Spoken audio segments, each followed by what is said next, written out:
Alright, so here we have a Rotec R2800. The engine came back to us for some adjustments and for some service work. We were happy to do that, so all that servicing's now been done, and did that over the last few days, and now it's back on the test stand ready to go. So it's got a brand new exhaust system on it, and all the cylinders have been leak checked and everything good, and yeah, she's all back on. Now unfortunately the engine was supplied to us without the starter motor or the TBI or the ignition system. So that's fine, so we'll use our starter motor, one of our own starter motors, to fire it up. And the TBI is brand new, and I'd probably suggest that we supply that with the engine, because I'll be dialing it in and tuning it here. And then what we'll do is we'll just have the other one back. Same thing with the ignition modules here. I'll prove that they run on the engine and they'll stay with the engine. But here we go, we've got our exhaust system running outside to a large muffler, and yeah, anyway, we'll fire it up and see how she goes. Alright, so here we are back out in the outside the test booth. So we'll close the throttle, just give it a light crack. And what else have we got here? So we've got our master, we've got our boost pump, electric scavenge pump we won't turn on right away. I've got my mixture control servo on, so basically I've got a large servo that I control the mixture with here. That's full rich, that's full lean. So I'll just start it sort of in the middle there, it'll be pretty good. And anyway, let's see how she goes. Alright, so throttle closed, fuel's on, master's on. Clear prop.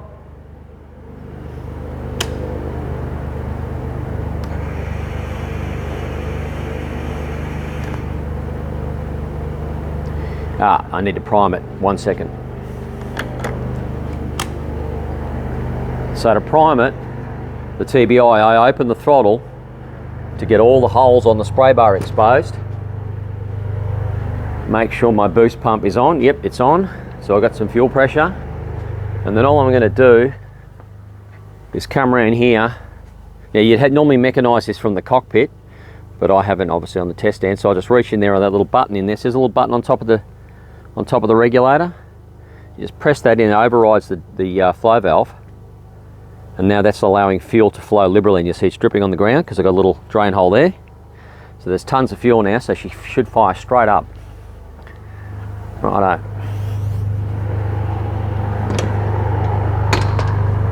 Okay, it's a beautiful day here at Tyob today, Saturday morning, so everyone's out flying. It's the first good weather we've had in ages. Anyway, so we had the throttle open, so let's close it, just crack it open slightly and try again. Righto, clear prop.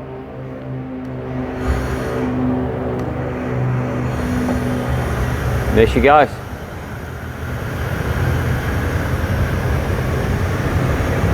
Oil pressure's come up.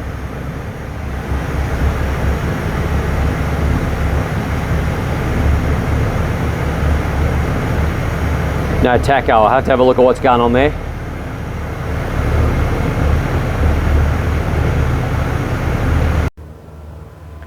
Alright, so I got my tacho hooked up now. It's just hadn't hooked up the connection for the tacho when I changed the modules.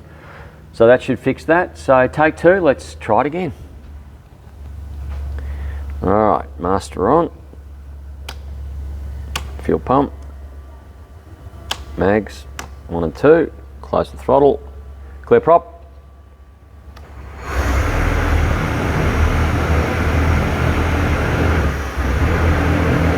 Now we've got our tacho.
All right, so that went very well. I had more troubles with my test stand than I did with the engine. Wiring's getting a little bit tired, but a few bugs, but the engine's perfect.